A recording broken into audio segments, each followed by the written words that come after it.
We're in a post-Joanne society, whether we like it or not, unfortunately. Joanne's for a lot of cosplayers felt like a safe space, I would say, in the sense that because it was so commercialized, there was the inability, or at least it was less likely for you to really feel like you were being called out specifically for your niche hobbies. But now we're in this space where Joann's doesn't exist, and we don't have the luxury of the corporatization and the depersonalization of fabric stores. We're back to old school, babies. We're working with small fabric shops. And cosplay has a really complicated history with small fabric shops, or at least small fabric shops have a really complicated history with cosplay. So why is that? Like, when did cosplayers start feeling so alienated about going to their local quilt shop? And why did quilt shops gain this reputation of being unwelcoming spaces for people that were queer, for people that were involved in niche hobbies, for people that were sewing in a way that was non-traditional sewing? So I want to dig into that a little bit today. So let's talk a little bit about who fabric stores were built for and sort of how fabric stores came to be the way that they are now. We were always having these fabric stores and fabric consumption in the US because it was always very common for the elders of the family, almost always women, to be creating garments. That was like that was how you maintained a wardrobe, was you either created what you wanted or you tailored what you already had, or yada yada. Often garments were made for kids, especially by hand, because kids grow so quickly, so it wasn't considered like financially sensible to buy new clothes for kids because we didn't have the same kind of cheap labor and cheap textiles that we do now. Like we didn't have synthetic textiles until like the middle-ish of the 20th century. So something to think about as we look around and I see polyester, polyester, polyester, polyester, like literally everywhere. That didn't exist. So anyway, so what we're talking about here is it really was only after World War II and into the 60s, 70s, and 80s that we're really thinking of fabric stores as an idea and as an institution changing. They move into these more corporate-ish ideas and out of the like small mom and pop, like, oh yeah, the store in whateversville has fabric specifically for clothing or for garments, and like it's all the cotton prints, it's the satines, it's the things that were primarily natural fibers, I would say, up until the 50s and 60s when things were blowing up with synthetics. And then we got the rayon, the nylon, the polyester, the everything, all of that. Wood pulp galore. They're all made from, well, some of them are made from wood pulp, just if you didn't know. So these fabric stores now are catering to sewing less out of necessity and more out of a choice, an aesthetic choice, a cultural choice, right? So obviously traditions don't die very quickly. So people that were sewing, that were home sewing, their parents sewed Halloween costumes, their parents sewed clothing. Like this is sort of the heyday when you think about it of like the McCalls, the simplicity, like all of that. This is a complicated history. I need to lock in a little bit. Long story short, fabric stores were made for what we would now consider elderly people. So what we're talking about here is fabric going from a necessity in the 20s, 30s, 40s into sort of a popular hobby that's like 50s, 60s. And then again, we switch into full hobby. Okay, and full hobby being like getting more and more niche, more and more sort of unnecessary as the years go on, all the way up until the 90s and 2000s and where we are today.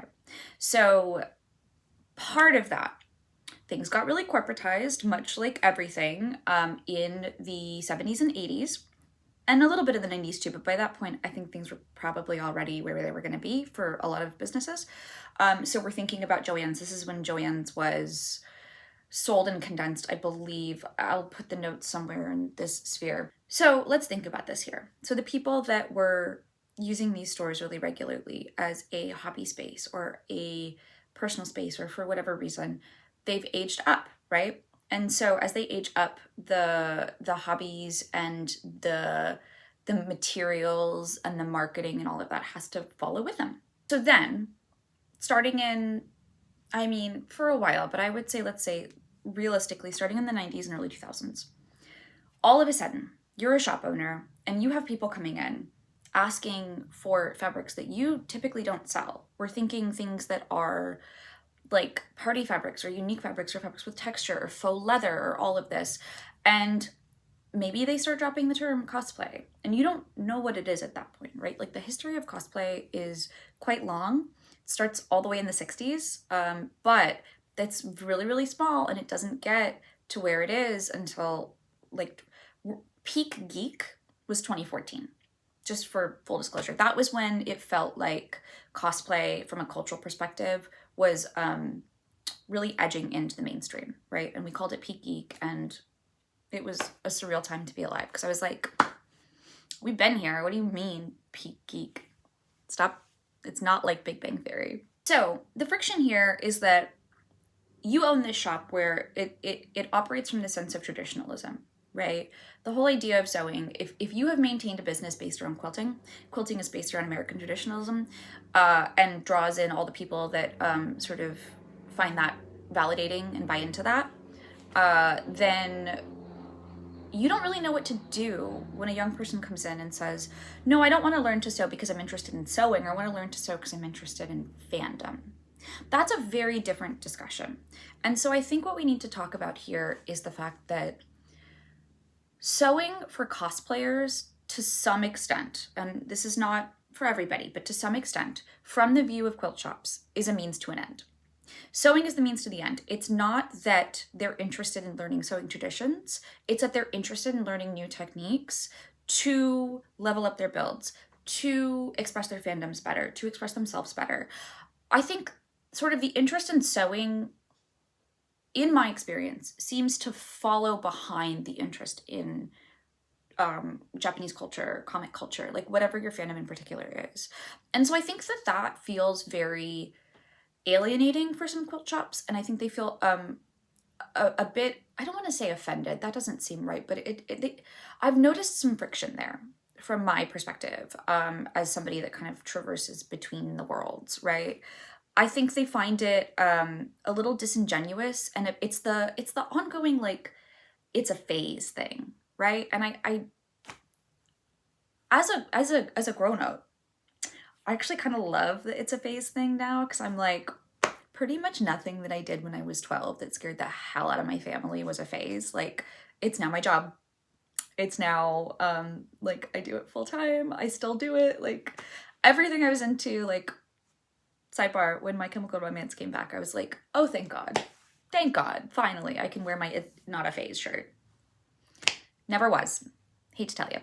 So part of this is that I think to quilt shop owners and to store owners in general, cosplay looks really chaotic from the outside.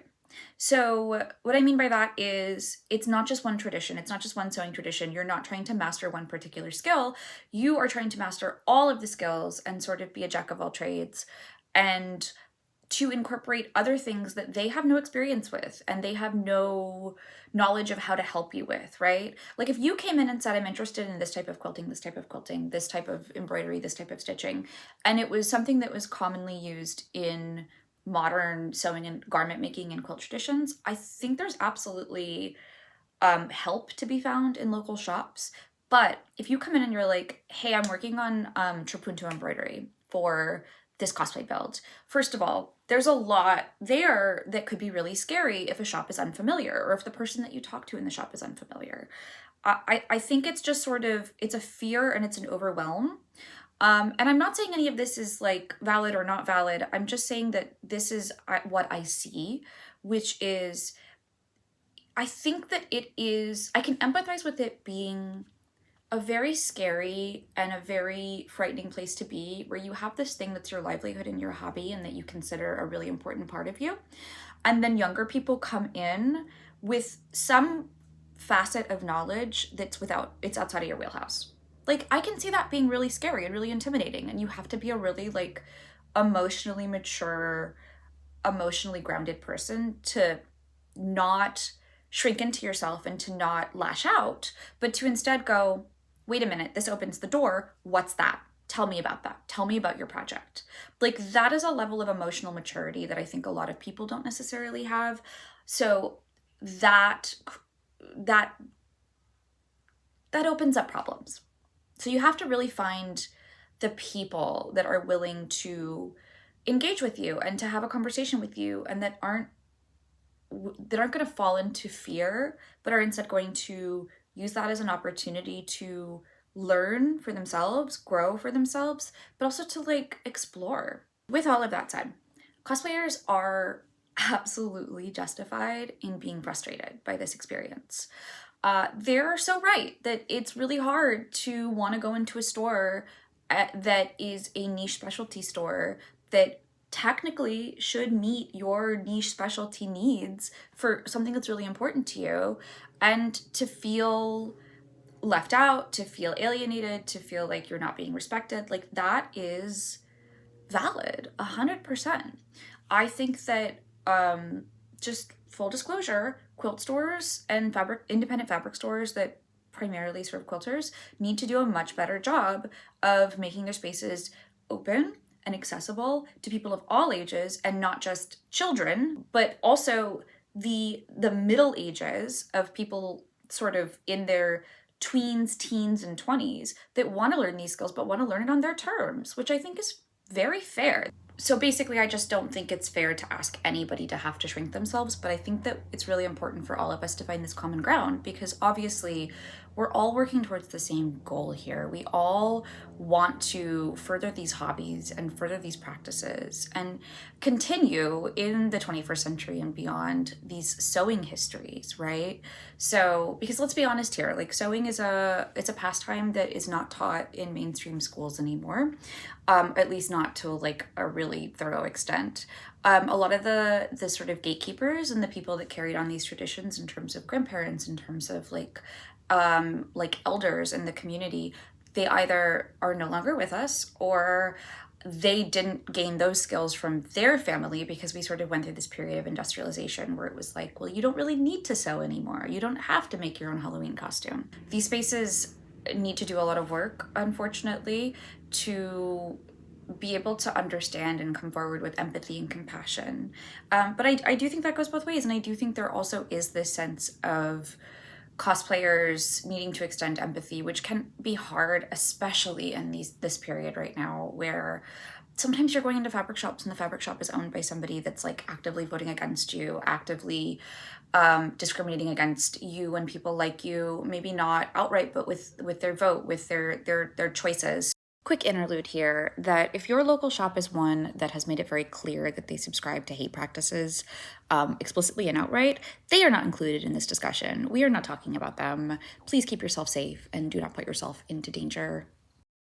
But I do think that there is something really powerful here, in the sense that in these sort of tumultuous times, we're in this space as cosplayers and as people that are crafters and younger crafters and hypothetically more progressive and more like forward-thinking crafters, of being able to create connection with a different generation and being able to bond and find common ground. I think that's really hard right now. Like, just full disclosure, I think that's a difficult thing to accomplish in a peaceable way, because everything is so high stakes right now, which is fair. That's 100% justified. But I do think there's a luxury in that, because while it's sort of unfair to expect that we have to be the people to set those examples, there is also power in that, and there is also something really magical in the ability to be like, in my sphere, in my niche, in my community, we found a way to reach out and we found common ground.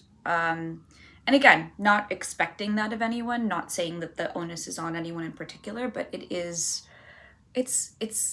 there's something important in that there. There's some kernel there that I think that all of us as a community and everyone on their own each individual levels needs to be able to look at and analyze and say, like, what am I comfortable doing within this kernel? How can I explore this? How can I leave things better than I came into them with this space? Because I don't think Joann's is coming back, and not just Joann's as an entity, but I don't think anything similar to that is coming back. And there is something really beautiful about taking something that was corporatized and decorporatizing it and moving it to these smaller spaces instead. So there's something important there about scaling down and making cosplay more homegrown and making sewing more homegrown and making it more of a community activity. But there's just a lot of opportunity right now, and that's scary. And it's also like, as a cosplayer, a little frustrating to be like, I didn't ask for this. I really just want to be able to get like a nice sateen when I want it. I don't really want to have a political discussion every time I go into a fabric store. But that's still cool. It's still a cool opportunity, and I like that we're being offered the option for that, for those of us that have the bandwidth to take it. Things are changing though, and I want to be optimistic and inject some hope into this conversation and say that I think they're changing for the better. One of the largest industry trade shows, actually the largest in the US that we attend, has a cosplay section now. They are actively running a cosplay contest. They're actively trying to work with cosplayers and have cosplay guests and like understand this and push this.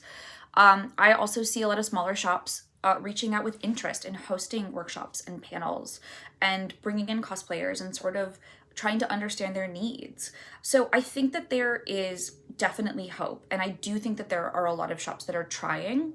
But this communication sort of like this two-lane highway of communication wherein we keep driving on opposite lanes and not really understanding the rules of the road, that is going to continue to be there. So I think that we need to just all be patient with each other and like sort of understand that maybe some shops are going to be really good and maybe some aren't, but everyone's allowed to make some mistakes and we all have to extend some grace. That also includes shop owners. Like, they need to extend grace. If somebody comes in and says something that they don't like or engages in a way or says something that they don't understand, we all have to sort of like sit with our egos and be like, okay, that's on them. It's okay. At the end of the day, we're all working towards the same thing here. Something else that I'm seeing a lot of is education initiatives. So we run workshops all around the country at conventions. It's our cosplay studio. And so we often will try to partner with local quilt shops, sewing shops, etc., to bring them in to show off their fabric, to show off their products, to kind of just like start this conversation with cosplayers and to engage and to talk, especially about repair services if they do repair services, because from my perspective, I hear a lot of cosplayers be like, I got this great machine and then something went wrong and I don't know what it is and now I feel stuck because the local shop has made me feel alienated, so I don't really know who to reach out to. So I'm seeing a lot of shops being interested in starting those discussions and having those discussions in meaningful ways.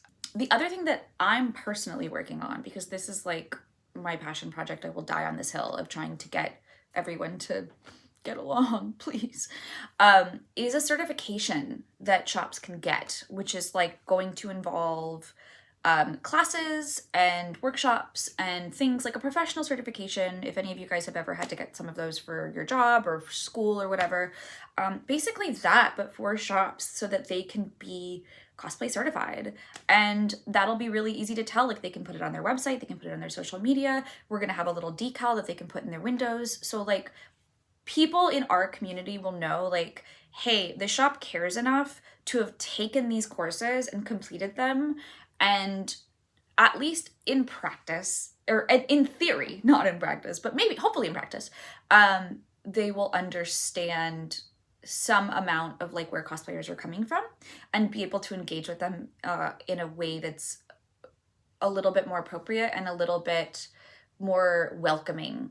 In all of these discussions too, I've been thinking a lot about what a cosplay-friendly sewing shop should look and feel like. A space that is a community space, right? So I care a lot about third spaces, which is this idea of a place that is welcoming and engaging and builds community without actually requiring you to spend that much money. Like, I think a coffee shop is a great third space in America because you only have to buy a latte.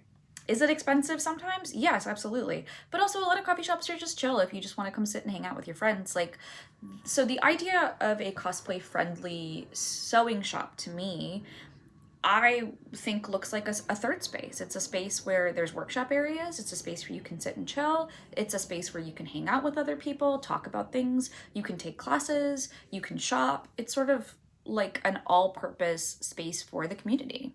With that said too, I also think that collaboration plays a lot into like what the ideal cosplay sewing shop would look like. So I've heard a lot about shops offering like free spaces where I can't remember what it's called right now. Again, the magic of being able to like put something up here. But it's basically an area where people can drop off things that they're not using, whether it's materials, supplies, whatever, and just trade it for free with other stuff. It's like a come and go type free space. So the collaboration involved in that's really lovely and I think really important. And also just the ability to collaborate on skills too. Like I'm thinking kind of like maker spaces where, oh, you have a 3D printer, oh, you have a plotter, oh, you have a Cricut that is like open to the public and able to be used. Like you just come in and you work in their space, right? Like I think that kind of collaboration space is also really important. But the most important thing here that I think a cosplay friendly shop needs to have is respect.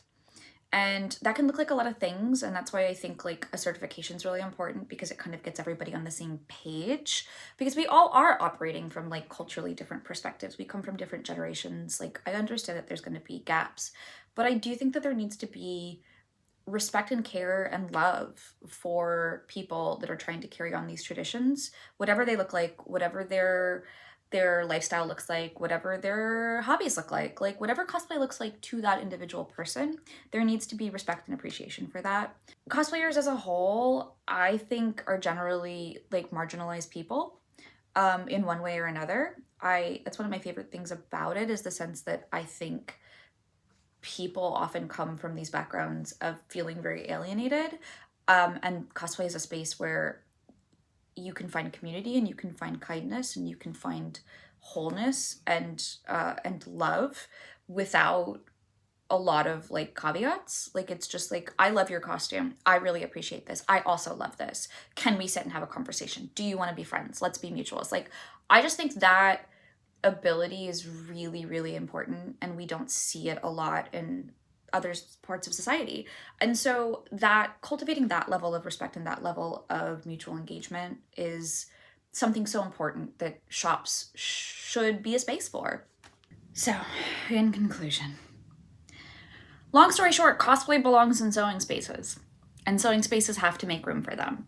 And I think that there is a really great opportunity here that for all of us to really engage with each other and to have these conversations and to welcome each other and to carry on sewing traditions through this new generation. I think there's a really, really important, really unique opportunity space here. And sort of the demise of Joann's has hastened that. Like cosplay's always been here, but it's definitely made it a little bit faster.